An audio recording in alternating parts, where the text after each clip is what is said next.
with Andy Woodman post-match after the 2-2 draw with Altrincham. Andy, I'll tell you some stats. You won't want to hear them, but I'll tell you them all the same. Bromley 7 shots on target, Altrincham 2. Bromley 11 shots off target, Altrincham 1. Probably one of the best performances you've had this season, bar just finishing, really. Cutting edge. That was the difference today. We didn't take our chances, left them, with a foot in the door still right at the end, and you can't give a free kick away to a player of that quality without him knowing he's going to at least hit the target, and he buried it in the top bin. So fair play to them. I mean, look, we've only got ourselves to blame. When you went in at half-time, I mean, it was a good performance in that first half. Went in 1-0 down. Did you change the message, or was it a case of go out there, you're doing the right things? Or no, keep doing the same, but make sure we start sort of hitting the target and taking our chances a little bit more. So that was a real important thing, which we did.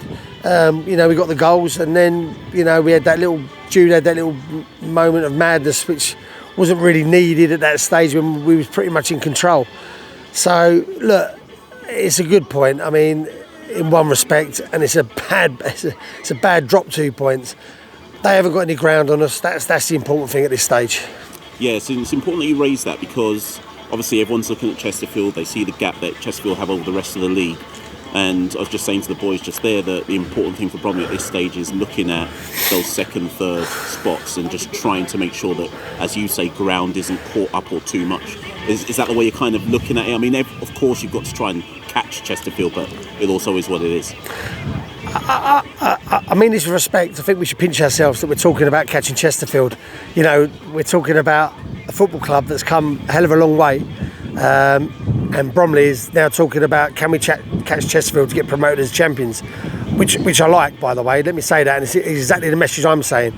But also we need to take a little stock of how well we've done, and we've got a team that gives it everything every match, and we've got to just keep chalking up the points. This will be a good point if this might sound weird to people. This will be a good point if we now go on a little run of winning again. So. It's a long way to go, though, Mash. A long way to go. Just there was, I mean, like I say, the performance on the whole, while the finishing was probably a really good performance in all things considered. But just looking at the game was a bit tetchy. But I was trying to work out, was it a game where the teams kind of lost a bit of control, or was it just allowed to get a bit tetchy? I know you may not want to answer that one. No, I'll answer it. I think they was clever with their tactical fouls, and they stopped us a few times on the break. Really clever with their tactical fouls, and we was not very streetwise with ours. I mean, we missed a chance on the first goal to make a tactical foul. We didn't commit it, and then on the second foul, we made a tactical foul right on the edge of our box. I'm not criticising either of those players, by the way.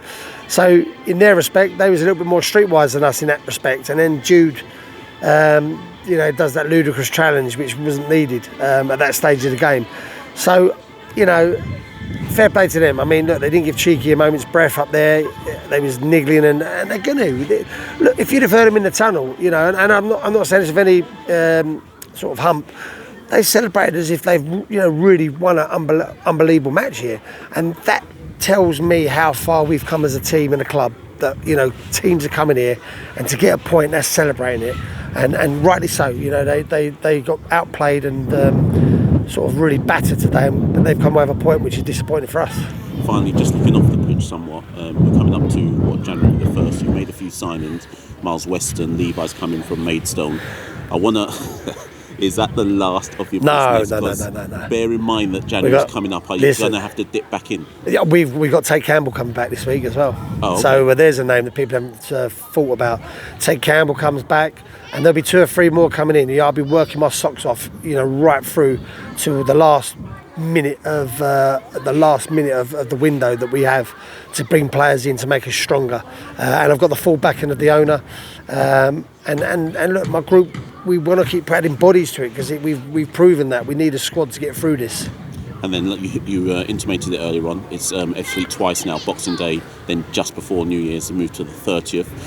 I mean, I go back to something you said to me about 3 months ago, can't get bored of winning, and I always remember you saying that, and the team pretty much hasn't lost since then. Maybe 1 game, 2 games at best. Is just speaks to the mentality that you've probably changed around the club. Yeah, I think we have got a good mentality and a good culture around the place. And you'd have thought, we've lost badly in that dressing room today. My job's to keep the spirits and the belief up of everyone here, and that not just on the pitch, around the place.